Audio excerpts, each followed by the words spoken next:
આંતરરાષ્ટ્રીય મહિલા દિવસ નિમિત્તે મુખ્યમંત્રી ભૂપેન્દ્ર પટેલની અધ્યક્ષતામાં નારી ગૌરવ સંવાદ અને માતા યશોદા એવોર્ડ વિતરણ કાર્યક્રમનું આયોજન। મુખ્યમંત્રીએ વિવિધ ક્ષેત્રની મહિલાઓ સાથે કર્યો સંવાદ। કહ્યું, દેશના સર્વાંગી વિકાસમાં મહિલાઓનું અમૂલ્ય યોગદાન।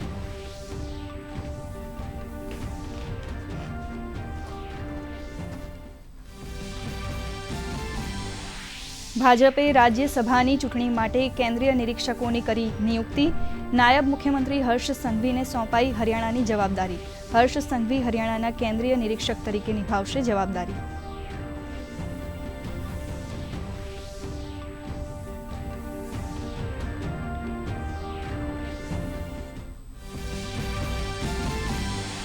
Artificial intelligence, blockchain, cyber security ક્ષેત્રે પોસ્ટ ગ્રેજ્યુએટ ડિપ્લોમા કોર્સ શરૂ કરવા માટે GIL, DST અને GNLU વચ્ચે MOU। ગાંધીનગર ખાતે પ્રથમ વખત વાઇસ ચાન્સલર મીટનું આયોજન। સાયન્સ અને ટેકનોલોજી મંત્રી અને શિક્ષણ મંત્રી રહ્યા ઉપસ્થિત।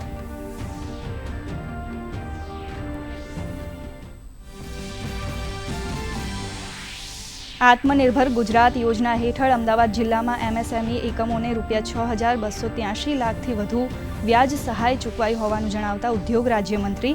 તો રાજકોટમાં એક વર્ષમાં 2,913 લાભાર્થીઓને શ્રી વાજપેયી બેન્કેબલ યોજના અંતર્ગત મેળવી લોન સહાય। ગૃહમાં પ્રશ્નોત્તરી કાળમાં મંત્રીઓએ આપી માહિતી।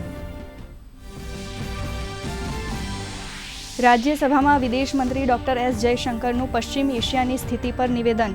કહ્યું, અમે પશ્ચિમ એશિયામાં સંવાદ અને રાજદ્વારી ઉકેલની તરફેણમાં ભારતના નાગરિકોની સુરક્ષાને ગણાવી સર્વોપરી।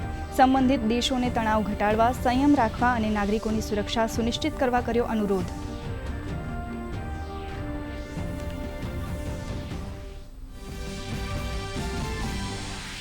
પ્રધાનમંત્રી નરેન્દ્ર મોદીએ નવી શિક્ષણ નીતિ અંતર્ગત શિક્ષણમાં અપગ્રેડેશનને ગણાવ્યું જરૂરી।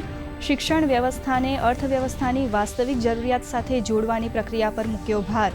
બજેટ પછીના વેબિનારને પ્રધાનમંત્રીએ સંબોધતા AI અને ઓટોમેશનના ક્ષેત્રે ફોકસ કરવા કર્યું આહવાન।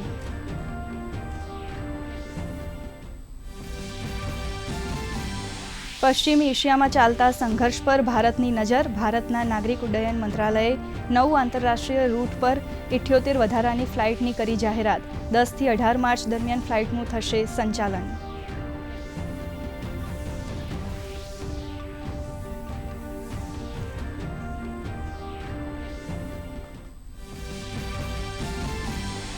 મિડલ ઇસ્ટમાં સંઘર્ષના પગલે ભારતીય શેરબજારમાં કડાકો। સેન્સેક્સમાં 1400 પોઈન્ટ ઘટી 77,800 નજીક, તો નિફ્ટી 24,000 નજીક બંધ। બેન્કિંગ, ઓટો સેક્ટરના શેર્સમાં 4% સુધી ગગડ્યા।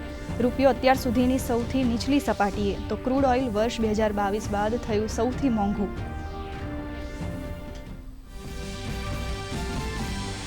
માર્ચ મહિનાના પ્રારંભથી રાજ્યમાં આકરા તાપની શરૂઆત। આગામી 3 દિવસ સૌરાષ્ટ્ર અને દક્ષિણ ગુજરાતમાં હીટવેવની આગાહી। 41.6 ડિગ્રી મહત્તમ તાપમાન સાથે રાજકોટ સૌથી ગરમ શહેર। રાજ્યના 10 શહેરોનું મહત્તમ તાપમાન 40 ડિગ્રીને પાર।